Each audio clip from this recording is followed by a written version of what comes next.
Hello guys, welcome back to my channel. আবার একটা নতুন রান্না নতুন ভিডিও নিয়ে তোমাদের কাছে চলে এসেছি। আজকে তোমাদেরকে একদম সিম্পল ওয়েতে আমি একটা মাছের রেসিপি শেয়ার করব, কিন্তু রেসিপিটা আমি বানাচ্ছি রাইস কুকারে। রাইস কুকার মানে আমরা সকলেই জানি ভাত করার জন্য ইউজ হয়, বাট মাছও কিন্তু দারুণ, যে কোনো আইটেমও কিন্তু রাইস কুকারে খুব ভালোভাবে বানানো যায়। তাই জন্য আজকে ভাবলাম তোমাদের সঙ্গে শেয়ার করি। সো আমার রাইস কুকারটা হচ্ছে ঊষা কোম্পানির।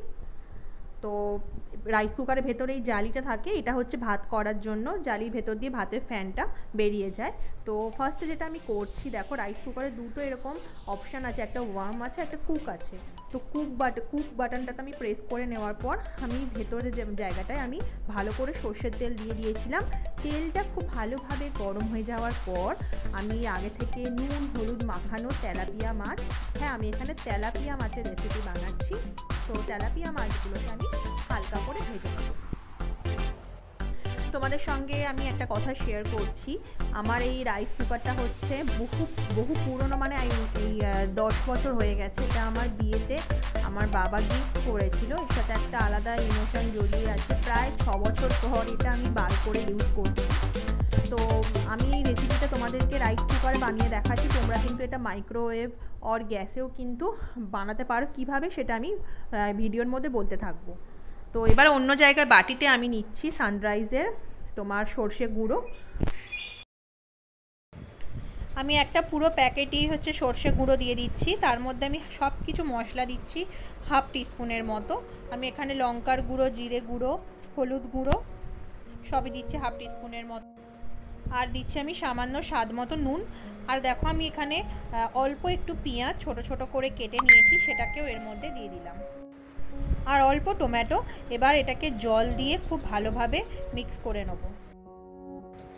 আর আমি ওপর থেকে দিচ্ছি কাঁচা সর্ষের তেল। পুরো মশলাটাকে এইভাবে আমি মাছের ভেতরে এইভাবে আমি ছড়িয়ে দেবো। ওপর থেকে আমি চেরা কাঁচা লঙ্কা দিয়ে দিচ্ছি, আর সামান্য একটু বাটি ধোয়া জল এখানে আমি দিয়ে দিচ্ছি। যেহেতু মাছটা আগে থেকে ভাজলো, তো খুব একটা টাইম লাগবে না। তো আমি এখানে ঘড়ি দেখে ঠিক 6 মিনিট ওয়েট করেছিলাম। 6 মিনিট পর ঢাকা খুলে দেখো, তোমরাই দেখতে পাচ্ছ সাইড দিয়ে কি সুন্দর এই রাইস কুকারে রান্না না মায়ের থেকে শিখেছি। তেলাপিয়া মাছের ভাপা একদম কিন্তু রেডি। আচ্ছা, তোমাদেরকে যে কথাটা বলবো বলে আমি এখানে মাছটা আগে থেকে ভেজে নিয়েছি। তোমরা কিন্তু কাঁচা মাছকেই এই মশলার সঙ্গে ম্যারিনেট করে ডাইরেক্ট দিয়ে দিতে পারো। সেমভাবে তোমরা মাইক্রোওয়েভেও বানাতে পারো। পুরো ম্যারিনেট করে মাছটাকে মাইক্রোওভেনে দিয়ে দেবে। যদি কাঁচা মাছ করো তো তোমরা 10 থেকে 12 মিনিট সময় লাগবে। ইনফ্যাক্ট তোমরা গ্যাসেও করতে পারো। আমরা যেমনভাবে ভাপা বানাই, স্টিলের কৌটের মধ্যে পুরো ম্যারিনেশন করে কাঁচা মাছটাকে দিয়ে একটা মানে গ্যাসের ওপরে কোনো গরম জল বসে তার উপর কন্টেনারটা দিয়ে সেমভাবে আমরা কিন্তু এই রেসিপিটা বিভিন্ন জায়গায় গ্যাসে বলো, মাইক্রোওয়েভে বলো, রাইস কুকার বলো, আমরা বানাতেই পারি। তো আমি এখানে তেলাপিয়া মাছ দিয়ে রেসিপিটা করলাম। তোমরা যে কোনো মাছ দিয়ে রেসিপিটা কিন্তু করতেই পারো। তো আজকে আমার এই রাইস কুকারে বানানো মাছের রেসিপিটা তোমাদের কেমন লাগলো অবশ্যই আমাকে কমেন্ট করে জানিও বন্ধুরা। তোমরা যদি রাইস কুকার যাদের কাছে নেই, তারা যদি এই রেসিপিটা গ্যাসে কিংবা মাইক্রোওয়েভে বানাও, সেটাও আমাকে জানিয়ে কেমন হয়েছে। তো আবার আমি চলে আসবো বন্ধুরা নতুন ভিডিও নিয়ে।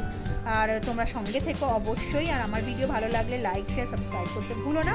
তো দেখো আমার রান্না কিন্তু রেডি। এবার আমি আস্তে আস্তে মাছগুলোকে আমি তুলে নিই।